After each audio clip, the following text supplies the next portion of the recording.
Welcome to Vidya Mandir podcast.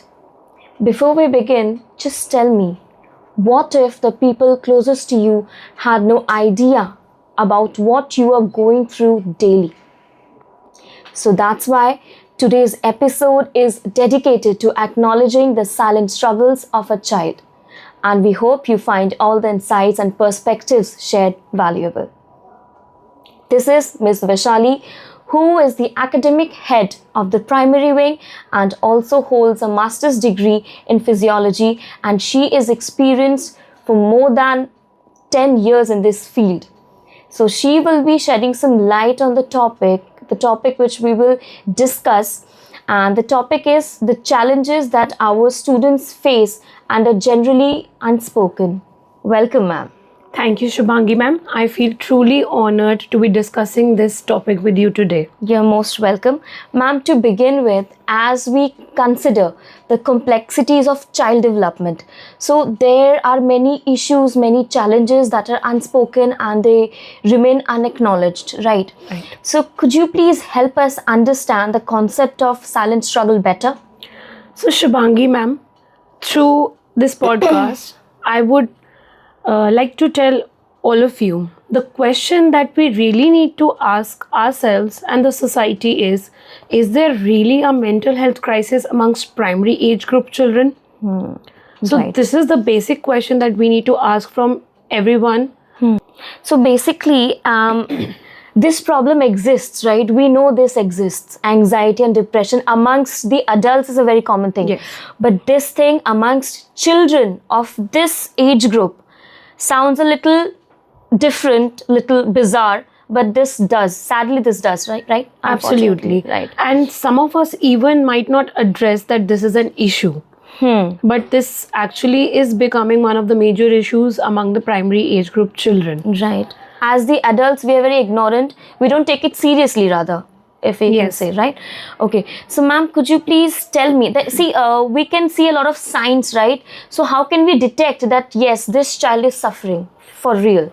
Yes, we as teachers notice a lot of behavioral patterns of Right. students, right?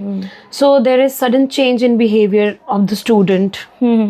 There are a lot of mood swings, temperament issues for that Right. matter. Right. They are very much intolerant these days. Yes, they lose their patience very easily, right? And a lot of parents are also having these issues with their children and are discussing with us on day-to-day life, right? Right. Right. That's true. I strongly agree. Yes, a student might even lose his or her appetite. So that may lead to Weight loss. decreased weight Right. and overeating, eating of junk food that might lead to obesity. So these are all key factors that we need to identify in a student or a child. In some way, I think the sleeping pattern also changes, right? Definitely, sleep is interlinked to every factor here. So sleep is very important, and sleeping patterns also change in a student that is struggling silently. Right. I totally get you. But is there any proven fact about this that yes, this is really happening? Definitely. The Indian Journal of Psychiatry says 15 to 20% of children are suffering in anxiety. 15 to 20%, that's a Yes. great number. Yes. That's a And big deal. UNICEF also says that this is a serious issue and it needs to be addressed. So that is why we are here addressing this issue and discussing upon it. Yes. Totally, yes. Now, we talked about the signs, right? But everything has a reason. So what could be the key drivers you believe are triggering this issue mainly? Yes, hearing of mental health, the word mental health itself, we think it's an emotional cause. Right. But actually, it can be biological as well. So, heredity here also plays a major role.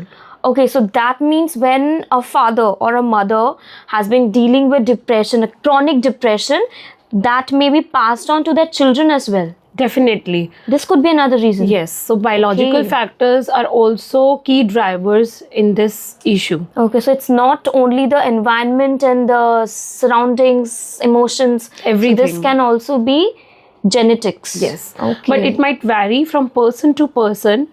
So one might be having emotional issues, one might be suffering because of socioeconomic status. Some children are deprived of certain things that other are naturally blessed with. So these issues also play a major role in mental health of a child. So that feeling of being deprived is really hard to deal with. I know that. Yes. I can understand. And what else can be the peer pressure can also be Definitely. Peer pressure plays a great role here, because the child is more influenced by his or her friends rather than the adults these days, as we can see. Right? Right. Then academic pressure, they have lots of things to do at one point of time. There are homeworks, assignments, certain tasks, co-curricular activities. Right. Then children are also involved in certain sports. They are And- stuck in this competition, right? Yes, this is a competitive world, and we Right. need to thrive through. Right. Yes. So families also pressurize their children to excel in each and every field. Expectations, higher Yes, expectations, higher right? expectations of their So in the parents. process of meeting those expectations, they are going through this problem. Yes. They're trapped in this problem. And that is why we are saying it is a silent struggle, because there are a lot of stimulations around, and a child does not know what is happening with him or her. And we as adults only can identify that child, can address the issue, and then counsel that child. Right, ma'am. I totally get your words. Now that screen time is a thing, right?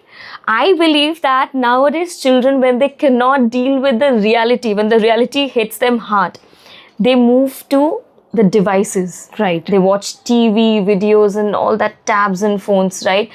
So that can be that can prove it to be worse even, right? Yes, this is a vicious cycle. The screen time is a cycle actually. How? I'll just tell you through an example. A child being cranky and not being able to eat anything, or not even willing to eat anything, you'll run behind that child to give something to eat. But as soon as you give him or her the screen, he'll definitely eat. Right. Yes. At that time, he doesn't know what's happening around me. Happens with us also, Shubhani ma'am. Right. That's true. That's really true. We need to set an example. Yes. Right? We need to change ourselves first, I believe, and then our children will also change. Right? And giving them screens makes them more dependent on the screen, actually. So next time you're not giving them the screen, then they'll show these behavior. Those tantrums, right? Yes. Actually, the real interactions are reduced. Nobody talks to anyone. Yes. Virtual entertainment is so important nowadays that everyone is dependent on devices. Yes. Right. And because of that, even children have reduced physical activity. Right. And when I have noticed one thing, that when we go through the reels and shorts, right, there is change of emotion in just seconds. In one video, one is talking about something really great, and in the other video, they'll see something very violent. Yes. So that there is sudden change in the emotions as well, right? So this can also be a rush. These have a great impact on our mind, and without us knowing, they can influence us in so many ways. So these all factors are interlinked to each other, and we just need to know who is struggling, how he or she is struggling, and then improve the situation. Children don't go out to play with friends or siblings. They don't have many siblings, right? Yes. Only one child, and that's done. So there is very less interaction. Quality time has also decreased over the time. Families are not able to give time to each other, and because of that, even parents are leaving their children with ayahs, Babysitters. and yes, all. babysitters. See, because we are only the parents, right? We are the generation who are parenting, and we are so much focused about our goals as well. We want to become something, right? So I think in that case, what we are doing, we are leaving them. They are not having enough time with us. Yes. So that's the problem, Yes, ma'am. right? So can you is it right that the nuclear families can also be an issue in this case? Yes, absolutely. Because in today's world, there are two parents and both of them are working. and they don't have time for their child. They're reaching late night, 8, 9 maybe, and they're stuck in the household chores, that they're not able to give that quality time to their child. I have seen children who are leaving the school for that daycare, not even their own home, own house. They're leaving for the daycare from school. So that's pathetic, because that emotional connection would not be there, no? So how Yes. would they express themselves? So maybe that's the reason. Right? Absolutely, that is. Right, ma'am. Like we said, that the struggle is silent, right? The struggle might be silent, but that can have very loud effects, right, on health, on mental health, physical health. So could you please mention some of the signs of problems that we can see, that's visible, that yes, this is the way how they're suffering, Yes. any health issue? The struggles may be silent, but the outcomes speak louder for themselves, right? So even the primary age group children are facing frequent headaches, even migraine for that matter. Right. They are having increased weight due to overeating, as I already mentioned, Right. or weight loss due to loss of appetite. Then Eye problems. eyesight is a major issue. There is a lot of hormonal rush as well, I believe. Yes, we already covered the hormonal rush in biological factors. Skin issues, because they don't Everything. have the diet properly. Say that these might vary from person to person, right? So their life has become more sedentary, right? They don't move. Yes, So reduced physical activity Right. has driven all these. Weakening of bones and muscles, immunity system. Weakened immunity. Right. So this is a very... You said it all, Shubhangi ma'am, because we are facing these issues and we are Because dealing we with see them it day to daily, day right? life. Right, Yes. right. Even we are experiencing the same thing in some ways with our children. Right. Right? Yes. So, ma'am, just to ensure that we are addressing this problem as thoroughly as possible, I would really like to know some of the ways in which we can curb this problem from the roots. Some insider knowledge, you know. So, like, Yes. yeah. So definitely the most important thing that I would like to say here is increased family time, or increased quality time with your trusted adult, or someone you like to converse with, right? To correct the situation that is happening around us, we can have regular counseling sessions in schools. We can have mental health awareness week, increased physical activity involving in skill development of the child, not focusing only on academics, Right. on everything basically. And together I hope we can fight this issue. Right. They are children. If they cannot help themselves, we can be there, right? Absolutely, We we can be there need to to, help them. because they are unable to address the issues, but we as adults, as teachers, we know which child is exactly struggling at what point.